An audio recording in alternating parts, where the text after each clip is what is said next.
प्यारे भाइयों बहनों, सादर सप्रेम नमस्ते।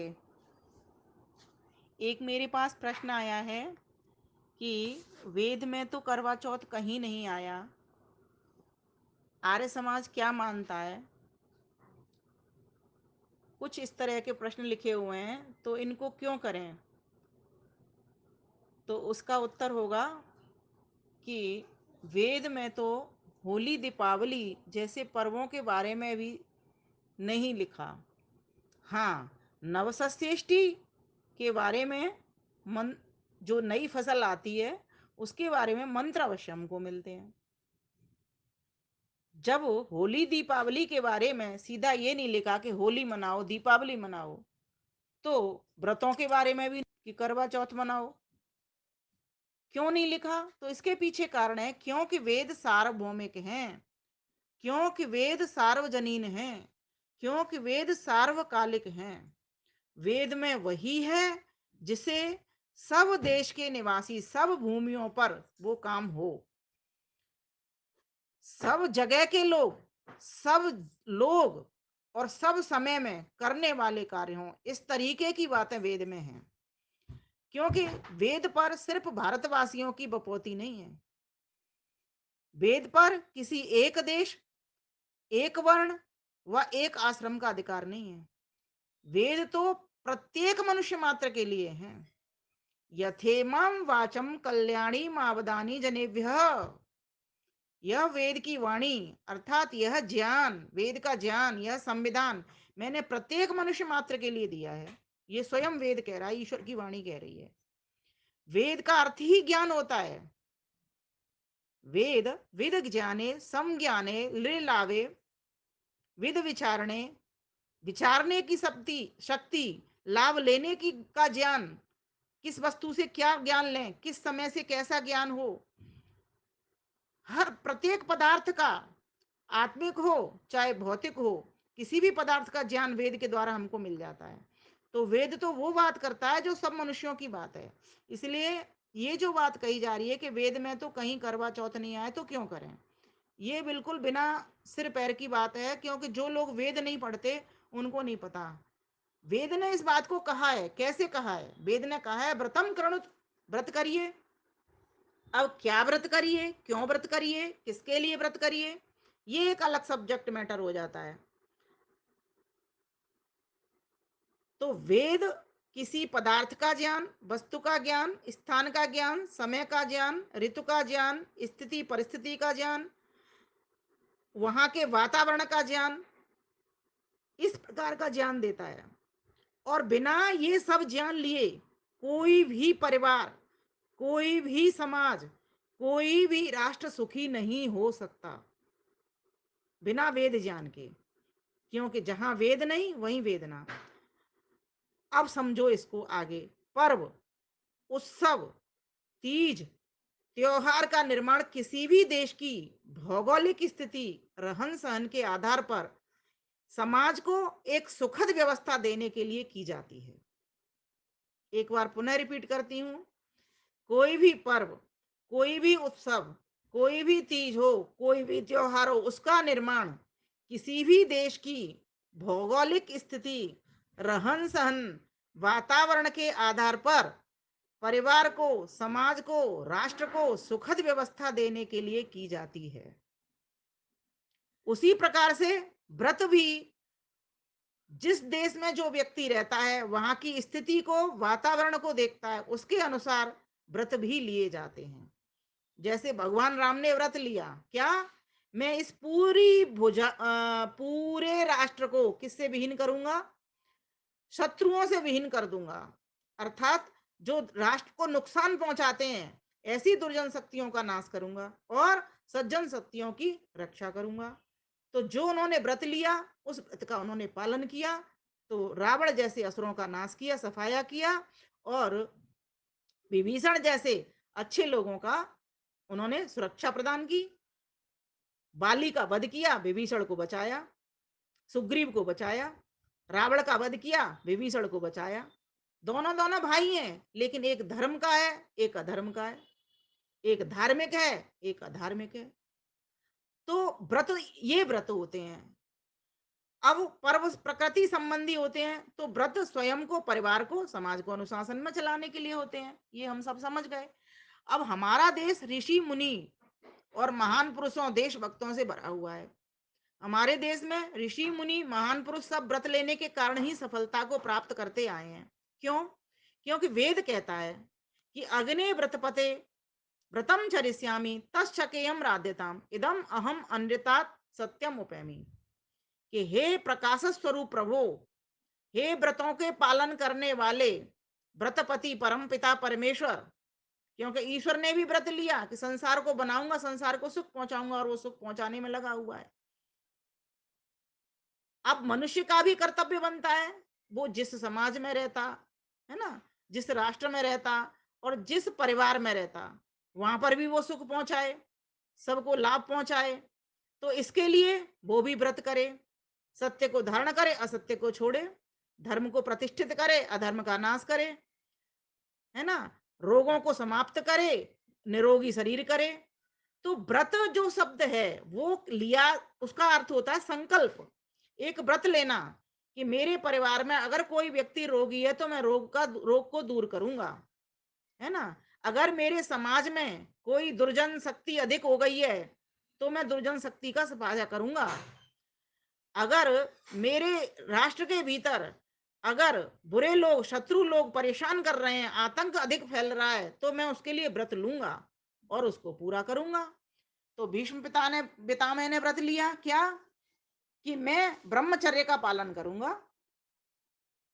ब्रह्मचर्य का, तो आजीवन वो ब्रह्मचारी रहे, क्योंकि उन्होंने ब्रह्मचर्य का महत्व भी समझा और कुछ अपने पिता की प्रसन्नता के लिए उन्होंने इस व्रत का भी पालन किया, लिया और पालन किया।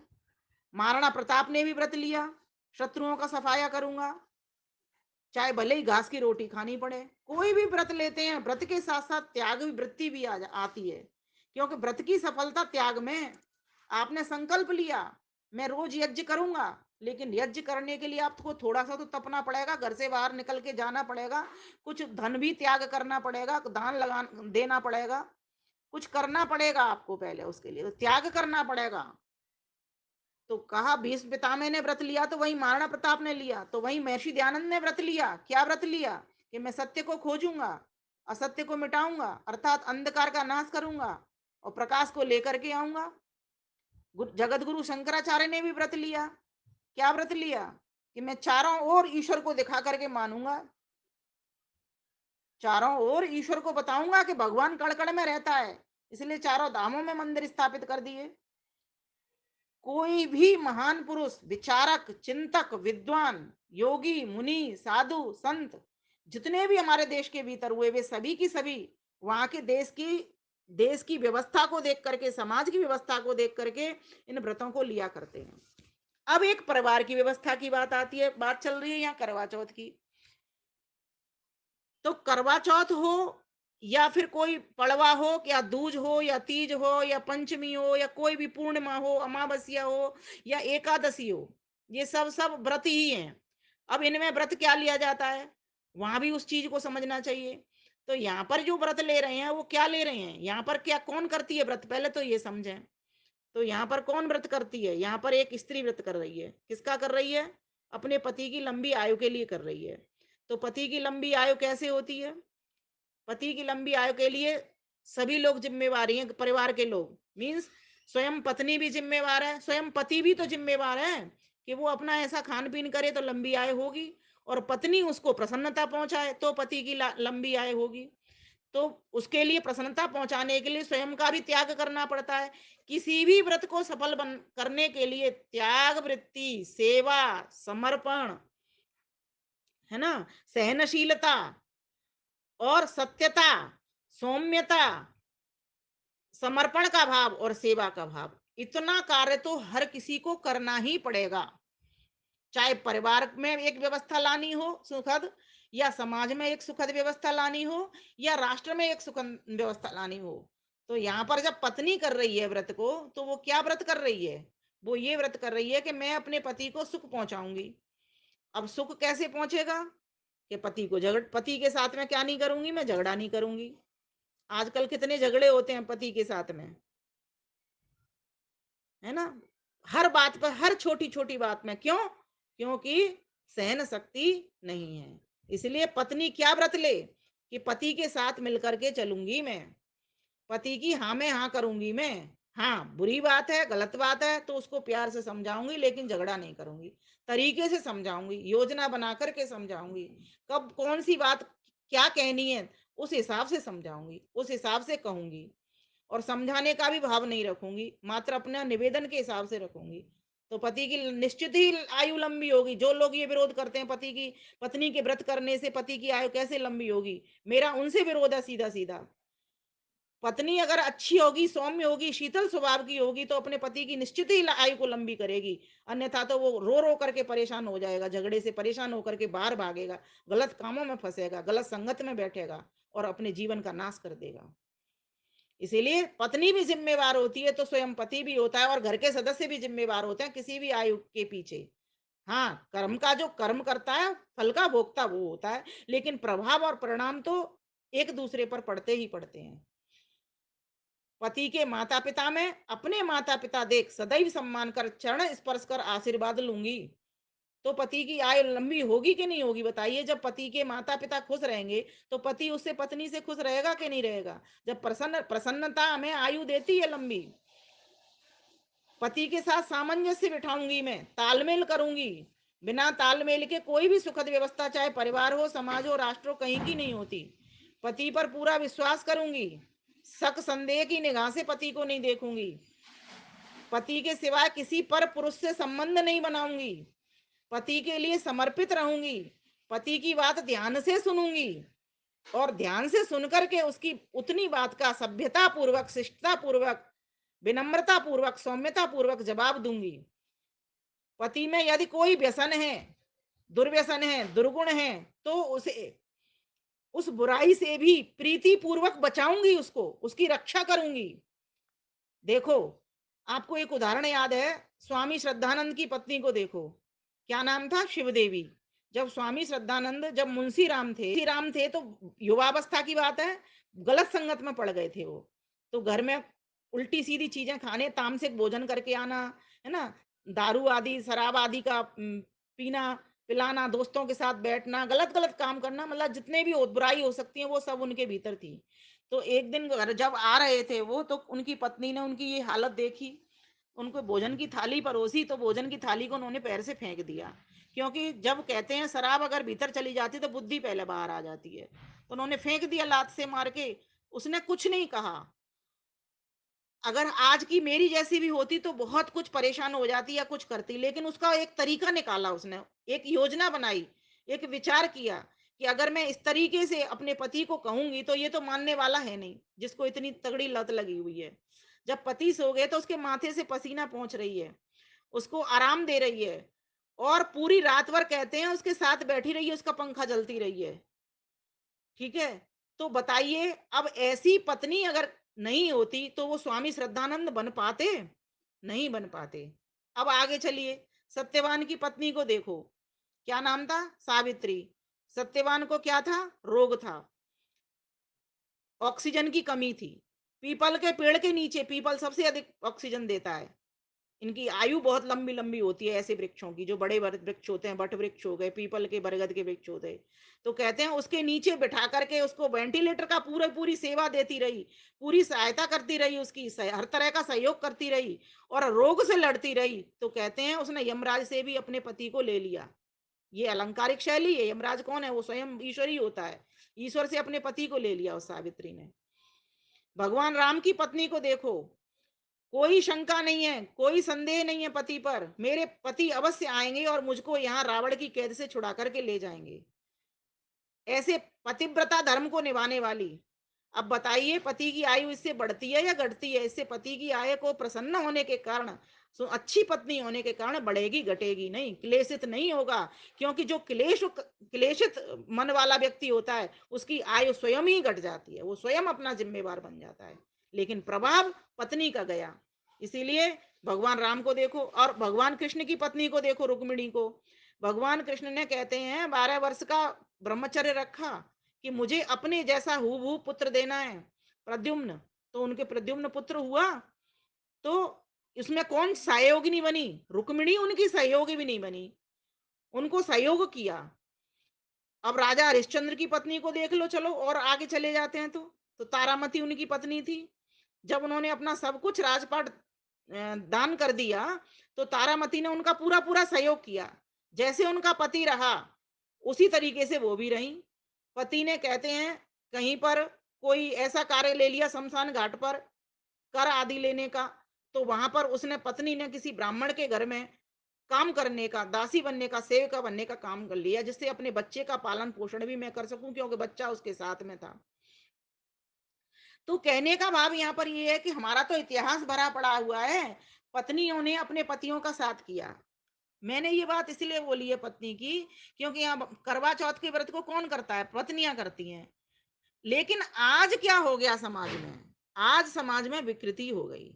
आज आयु बढ़ने की जगह, प्रसन्नता पहुंचाने की जगह पर, आज लोगों ने लड़ाई झगड़ा। आज मैं सुबह ही सुबह सो करके उठी, और मेरे पीछे से आवाज आ रही, घर के पीछे से, बहुत तेज तेज, पति पत्नी में अक्सर कर हर दूसरे तीसरे चौथे दिन झगड़ा इतना तगड़ा होता है कि आवाज आ जाती है तेजी के साथ में, और मतलब जीना दूभर हो जाता है, इस तरीके की स्थिति बनती है। और उस पता लगा कि उसकी पत्नी ने करवा चौथ का व्रत रखा था। अब जब करवा चौथ का तो व्रत रखा है और झगड़ा कर रही है इतना ज्यादा, मैं ये नहीं कह रही कि वो पति जिम्मेवार नहीं है, पति भी जिम्मेवार जिम्मेवार है। पत्नी के लिए जितने गुण है उतने ही गुण पति के लिए भी हैं। पति भी अपनी पत्नी का पूरा पूरा सहयोग करे, पूरी पूरा त्याग भी करे। और ऐसा नहीं है, समाज में, राष्ट्र में बहुत सारे पति हैं इस तरीके का काम करते भी हैं, मिलजुल करके चलते हैं पत्नी के साथ, उनके परिवारों में झगड़ा नहीं होता, तो पति पत्नी दोनों की ही आयु बढ़ जाती है। तो जितने भी व्रत लिए जाते हैं वो इसीलिए लिए जाते हैं कि चाहे अपने लिए लिया गया व्रत हो, या समाज के लिए लिया गया व्रत हो, या राष्ट्र की सुरक्षा के लिए लिया गया व्रत हो, उन व्रतों के पीछे प्रसन्नता है कि हम सभी को प्रसन्नता मिले, हम सभी सुख से रहें, चैन से रहें, आनंद से रहें। उसके लिए एक व्यवस्था निर्माण की जाती है। जैसे परिवार को अगर सुखद व्यवस्था में, क्योंकि परिवार शब्द का तो अर्थ ही होता है परिवर्तीय अनन, जो चारों ओर से घेरा जाए उसको परिवार कहते हैं। उसमें हर सदस्य का ध्यान रखा जाता है, बड़ा छोटे का ध्यान रखता है, छोटा बड़े का ध्यान रखता है। जिस परिवार के भीतर ऐसे गुण नहीं होते, त्याग के, सहनशीलता के, सेवा के, सभ्यता के, शिष्टता के, सदाचार के, है ना, सेवा के, समर्पण के, वो परिवार बहुत लंबे नहीं चलते, अर्थात समाज को एक अच्छी दिशा देने वाले नहीं होते, बल्कि वो दुर्दशा कर देते हैं, परिवार की भी करते हैं और समाज की भी करते हैं, फिर राष्ट्र की दुर्दशा क्यों नहीं हो।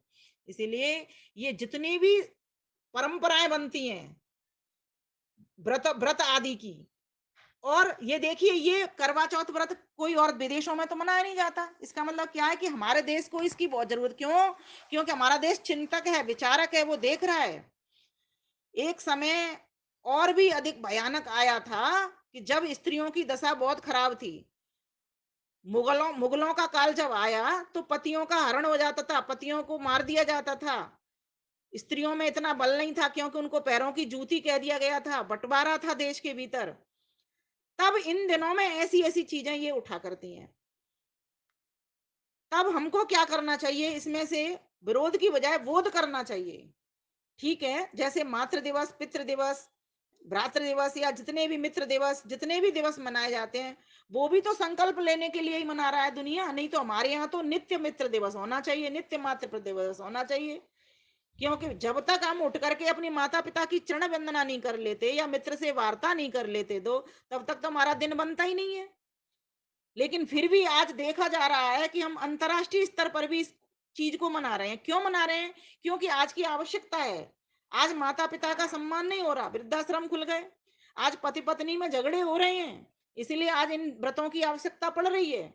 लेकिन व्रतों में जब सिर्फ कोरा पाखंड चल जाए कि सिर्फ नए कपड़े पहन कर ही करूंगा, चाहे पति की पॉकेट अलाउड अलाउ कर रही है या नहीं कर रही है, मेरे पड़ोसी के घर में ऐसा कर रही है उसकी पत्नी, तो मैं भी ऐसा ही करूंगी, मतलब जो होड़ है और जो भेड़ है, होड़ और भेड़ चाल, ये जो है, ये कहीं ना कहीं पाखंड का कारण बन जाती है।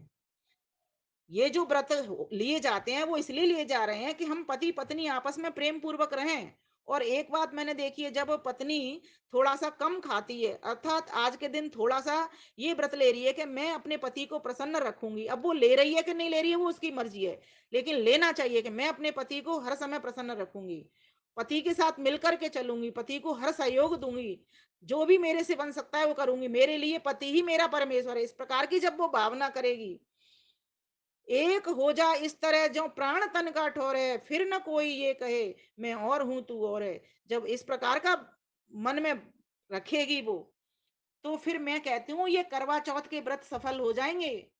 लेकिन आज इन करवा चौथ के नाम पर झगड़ा पड़ोस में देख रही थी मैं, और व्रत उसने किया हुआ था, रात्रि को मेहंदी लगा रखी थी, पूरे दिन भर निराहार रहेगी, मन में क्लेश बना हुआ है, और पति को रात्रि को ऐसा भी नहीं है भोजन भी वो कराएगी, पर लोगों को कुछ भी समझ नहीं है कि इन व्रतों से, इस तरीके के व्रतों से करने का कुछ भी मायना नहीं बनता, अर्थात इस प्रकार के व्रत तो आयु को हरने वाले हो जाते हैं। तो हमको कैसे व्रत करने चाहिए? मैं तो कहती हूँ रोज करो, करवा चौथ चौथ करो, पंचमी करो, षष्ठी करो, सप्तमी करो, रोज कुछ कुछ नया नया व्रत लो। रोज अच्छा, हम तो जन्म दिवस पर व्रत लेते हैं, अच्छा काम करेंगे, एक अच्छाई धारण करेंगे, एक बुराई छोड़ेंगे। व्रत तो लिए ही इसीलिए जाते हैं, अच्छाई को धारण करने के लिए, बुराई को छोड़ने के लिए। तो पत्नी व्रत ले, क्या व्रत ले? कि मैं चंदा जैसी होने का व्रत लेती हूं, क्योंकि चंदा को अर्घ देने के मतलब है चंदा के गुणों को धारण कर लेना। अब ये मैं आपको अगले वीडियो में बताऊंगी कि चंदा के क्या गुण हैं।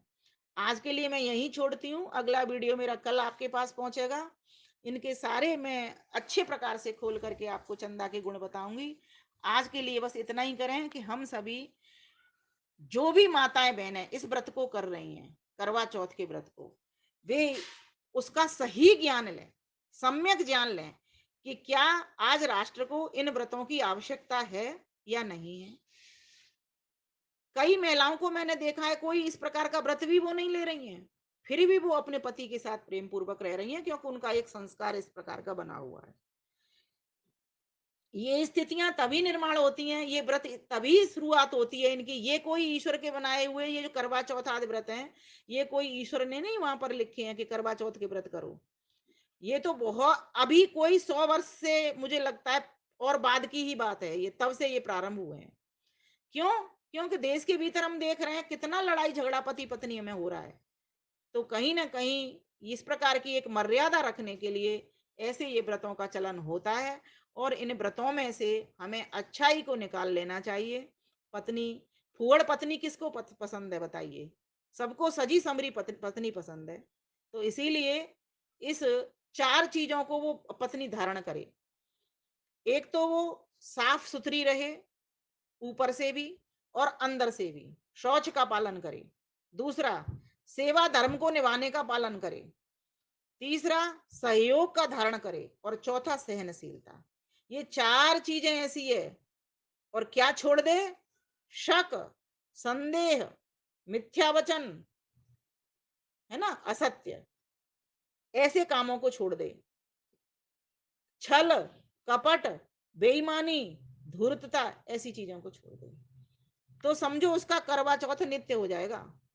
तो ये चौथ शब्द चतुर्थी से है, क्योंकि चतुर्थी के दिन किया जा रहा है, और रोहिणी नक्षत्र में आता है। रोहिणी नक्षत्र, नक्षत्रों का प्रभाव हमारे पूरे ब्रह्मांड पर रहता है। तो ब्रह्मांड जैसे 5 तत्वों से बना है, उन्हीं 5 तत्वों से हमारा पिंड भी बना हुआ है।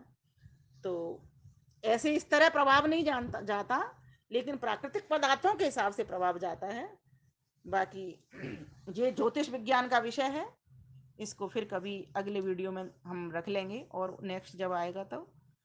तो आज के लिए इतना ही कि हम इन चीज़ों को इस तरह से लें, जैसे प्रश्न आया था कि वेद में तो करवा चौथ कहीं नहीं आया, तो वहाँ पर तो सीधा सीधा कहीं भी किसी का ना होली आया, ना दिवाली आया, और इस तरीके के व्रतों के भी नाम नहीं होते, ना पर्वों के नाम होते, ना उत्सवों के नाम होते। वहाँ पर सबको देख करके, सब मनुष्य जाति के लिए ईश्वर काम करता है। इसीलिए योग्य व्यक्ति, चिंतक व्यक्ति, विचारक व्यक्ति जो वहाँ के होते हैं, उस राष्ट्र के, उस समाज के, वे लोग इनका निर्धारण करते हैं, वे लोग इनका निर्माण करते हैं। उसके आधार पर फिर व्यक्ति उसका पालन करता है। अब पालन करने में कुछ त्रुटियां रहती हैं, उन त्रुटियों को हम दूर करें, है ना। उन कुछ पाखंड भी आ जाते हैं, है ना, उन पाखंडों को भी दूर करें। तो हम बोध करें, जितना हो सकता है हम बोध करें, हर चीज का निकाल करके बोध को सामने रखें। तो मेरा ऐसा मानना है कि हम ठीक प्रकार से इन व्रत, पर्व और उत्सवों को कर रहे हैं। और एक बात मेरी जरूर आज के लिए संदेश है, कोई भी व्रत करो या पर्व मनाओ या उत्सव मनाओ या तीज मनाओ, त्योहार मनाओ, यज्ञ अवश्य कर लेना। और उतना कष्ट देना शरीर को जितना झेल सकें। अब पाखंड क्या, यही तो पाखंड हो जाता है कि बीमारी का शरीर है, रोग का शरीर है, और हम क्या कर रहे हैं, भूखे रह रहे हैं। तो बताइए, फिर दूसरे दिन 4 बोतल चढ़ जाएं तो उससे तो कोई लाभ नहीं है। हाँ ठीक है, आप इतना ले, मैं 4 गिलास पानी पीती हूँ या 8 गिलास पानी पीती हूँ, तो आज मैं 2 गिलास पानी पीऊंगी। आज मैं सुबह पी लूंगी, शाम को पी लूंगी, दिन भर में रख के देख लेती हूँ। इस प्रकार का करके देखें, अपने आप को भी देखें, शरीर को भी हमें इस प्रकार का कुछ कुछ खाली करना चाहिए। रोग के केस में तो रोगी के लिए वैसे भी हर चीज की छूट होती है, और आज हर व्यक्ति रोगी है, शरीर में हर व्यक्ति की दवाइयां चल रही हैं। इसीलिए हमें इसमें से बोध करके, जिससे हम स्वस्थ रह सकें, जिससे हम सुखी रह सकें, जिससे हम आनंदित रह सकें, वे काम हमको करने चाहिए, और हमारा परिवार सुखी रह सके, हमारा समाज सुखी रह सके, हमारा राष्ट्र भी सुखी रहे, ये भी चिंतन साथ साथ चलना चाहिए। उन्हीं परंपराओं को हमको फॉलो करना चाहिए, उन्हीं का हमको अनुकरण करना चाहिए, और उन्हीं की ही हमें सिद्धि करनी चाहिए। तो इस प्रकार से जो आई हुई मिलावटें हैं, विकृतियां हैं, उनको हम दूर करें, और जो सुकृतियां हैं हम उनको धारण करें। आप सभी का बहुत बहुत धन्यवाद। नमस्ते।